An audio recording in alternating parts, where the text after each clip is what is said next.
Halo, selamat pagi buat anak-anak kami semuanya. Apa kabarmu hari ini? Semoga kita semua dalam keadaan sehat. Nah, pada hari ini Bapak akan mengirimkan kembali materi pembelajaran kita pada hari ini, di mana kita akan melanjutkan, dan pada hari ini kita akan menyelesaikan pembelajaran kita dari halaman 49 buku paketnya dengan judul materi Allah Pencipta Keragaman Flora. Nah, seperti yang di minggu lalu yang Bapak sampaikan, bahwa keragaman flora itu yang dimaksudkan adalah keragaman tumbuh-tumbuhan. Seperti yang telah Bapak jelaskan, tumbuh-tumbuhan itu dibagi dengan berbagai macam, yakni ada itu pohon, ada itu bunga-bungaan, ada itu dari bagian buah-buahan. Macam-macamnya ini semua bermanfaat bagi manusia. Nah, anak-anak kami, negara kita, negara Indonesia ini dikenal sebagai negara yang sangat kaya dengan jenis-jenis tumbuhan atau flora. Mengapa demikian?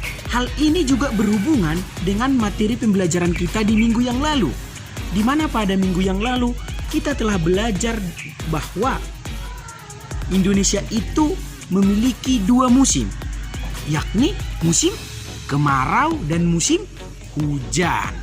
Nah, inilah yang menyebabkan sehingga tumbuh-tumbuhan itu banyak sekali di negeri kita ini.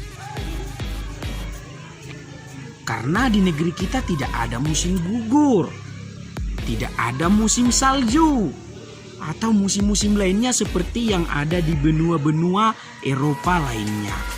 Nah, anak-anak kami, di mana pada hari ini kita akan fokus, kita ingin mengenali dan kita ingin menyadari betapa bergantungnya kehidupan kita akan keragaman tumbuhan itu. Coba lihat bukumu di bagian C, tumbuhan makananku, pada halaman 54. Di sini saya akan bacakan bagi anak-anak kami semua. Keragaman tumbuhan atau flora yang Allah ciptakan untuk manusia dapat kamu ketahui dari bentuk, warna, dan aromanya. Keragaman tumbuhan atau flora sangat berguna bagi manusia. Ada jenis sayuran, buah-buahan, obat-obatan, bumbu, dan ada juga yang dapat menjadi hiasan yang indah berwarna-warni. Bagian tanaman yang dapat dimakan juga bermacam-macam, mulai dari buah, biji, daun, akar, batang, semua dapat dinikmati. Nah, anak-anak kami, dari sini kita dapat melihat betapa banyaknya manfaat dari keragaman flora tersebut. Seperti yang kita katakan tadi, ada yang dijadikan sebagai makanan, ada yang dijadikan sebagai obat-obatan, ada yang dijadikan sebagai bumbu, dan ada juga yang dijadikan sebagai hiasan. Nah, kita mulai dari makanan. Nah, tentu dari makanan anak-anak kami begitu banyak mengenal apa-apa saja yang dapat kita nikmati dari tumbuhan yang dapat dijadikan sebagai makanan. Sangat banyak, termasuklah makanan pokok kita. Makanan pokok kita yaitu nasi, itu berasal dari padi. Padi itu adalah tumbuhan. Nah, itu dia. Kemudian obat-obatan. Kalau kemarin Bapak bertanya, ada anak-anak kami yang mengetahui, iya Pak, betul, jahe itu salah satu contoh yang dapat dijadikan obat, iya katanya. Betul. Itu dapat mengobati tenggorokan, itu dapat memberikan kesegaran bagi tubuh dan menguatkan tubuh.